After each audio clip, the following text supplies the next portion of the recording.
تحياتي أحبائي، مكبزين سجود عدنا مرة أخرى بفيديو آخر ووصفة أخرى من وصفات عيد الفطر. اليوم راح ندير معكم رزيمات نوى كوكو، هذه الحلوى التقليدية المعروفة عندنا. بغيت نشاركها معكم اليوم ونتمنى يا ربي تعجبكم الطريقة تحضيرها. وإذا عجبتكم الطريقة طبعا ما تنسوش ديروا لي لايك للفيديو ندخل اول مره شاف قناتي فضلا وليس امرا يشارك معايا باش وفعل الجرس باش يوصلوا كل جديد. ما نطولش عليكم الكلام. هنا جبت 4 كيلات تاع عفوا 3 كيلات تاع فرينه، كيلة سمن. الكيلة دير 200 غرام، 200 غرام يعني 600 غرام فرينه مع 200 غرام سمن وزبده. انا هنايا درت خليط بين السمن وزبده، حطيت رشه تاع الملح. هنا جبت غبره ماء زهر، ماشي افاني، غبره تاع ماء زهر حطيتها باش تجيني القوع تاع ماء زهر في العجينه قاطعه. واللي معليش متوفر عنده معليش يحط لافاني. ابخي كي يجمع بالماء زهر اكيد راح تولي فيها البسمه. دوكا هنايا حطيت السمن تاعي، طبعا يكون هنا قلت لكم درت كيله بين سمن وزبده، ذوبتها خليتها بردت وبديت نخلط فيها حتى يدخل هذاك النداب.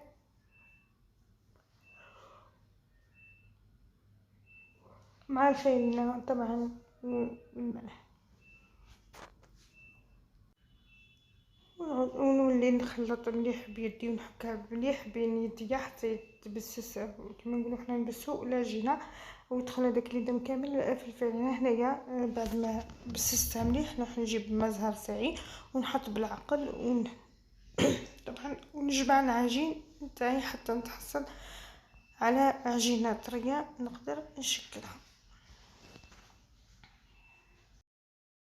وعليكم العجينه تاعي بعد ما جمعتها شوفوا كيفاش تجي طريه. انا راح نغطيها ونخليها تريح لمده 10 دقائق. في هذه الاثناء طبعا نروح نشدو مع بعض الحشو.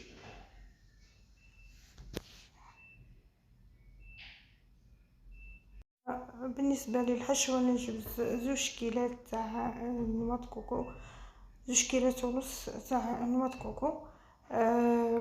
حطيت له كيله ماشي معمره تاع سكر كلاص وشويه افاني.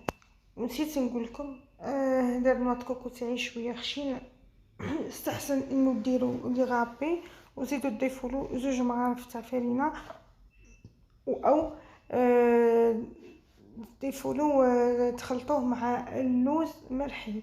كيما هنايا درت 2 كيلات ونص تاع نوات كوكو، النص هذيك اللي بقات كملوها لوز مرحي. ونخلط جميع المقادير مع بعض ونبدا نجمع بالبيض، يعني نحط باش بالبيضه والزوج حتى تحصل ونخلط حتى نتحصل على عجينه نقدر نشكلها. انا هنايا خديت لي 5 حبات تاع بيض.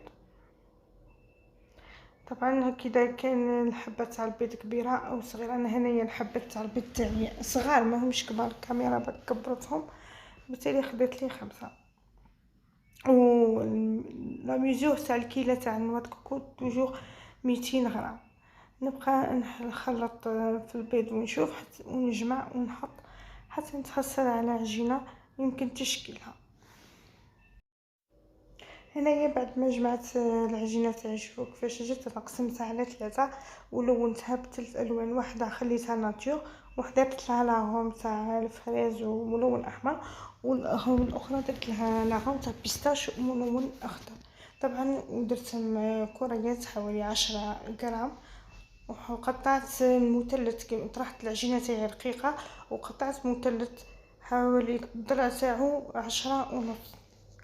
ودوكا هنايا راح نشكل هذوك الكويرات كما راكم تشوفوا. راني ما نحطهمش في منتصف العجينه وانما نحط في كل حبه في منتصف الضلع. نتمنى انكم تفهموني، كل حبه في منتصف الضلع. ومن بعد نشكل نشوف مثلث صغير في مثلث كبير ونلم هذوك الزوايا في النص ونرشقهم او نلصقهم بإن بير. نتمنى انكم تفهموني. راني نحط الحبه في منتصف الضلع ماشي في منتصف العجين. ونبدا نجمع القرون للنص، ونحط الحبة العقاش او النبات او القرنفل، كل واحد كيفاش حاب يحط. نتمنى تكون الطريقه واضحه، ونتمنى انه كلامي يكون واضح، يعني حاجه سهله ماشي كومبليكي. هايليكم الحبه تاعي كيفاش تجي، ونحطها في بلاطو حدايا. نعاود لكم حبه مع حبه اخرى ان شاء الله يا ربي تكون الطريقه واضحه وماهيش حاجه لي كومبليكي. نجيب المثلث تاعي اللي قلت لكم درتو قيس 10.5 سنتيمتر، نزيد نحلو حليته رقيق، نزيد نحلو ونجيب الحبه تاع الحشو ونحطها في منتصف تاع الضلع. ما نحطش في نص منتصف الحبه، وانما في منتصف الضلع هذاك. اتمنى تكون واضحه. شوف نوضحلكم اكثر.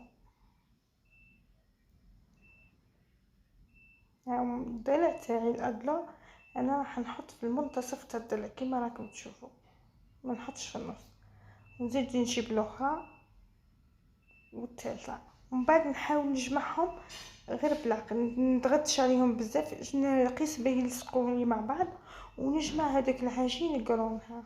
نتمنى انه هنايا في هذه الصوره واضحه بهذه لا فاصون. ومن بعد نضغط عليها بعقاش في النص او بالبال في النص، ونحطها الطيب. نضغط مليح بما ما تحليش العجينه.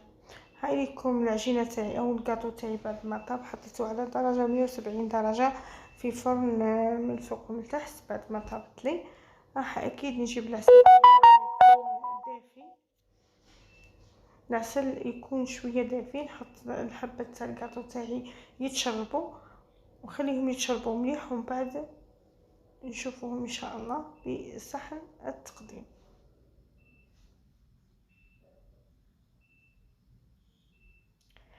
هذه الحلوى تقليديه نتاع زمان، بغيت نديرها هذه المره في العيد.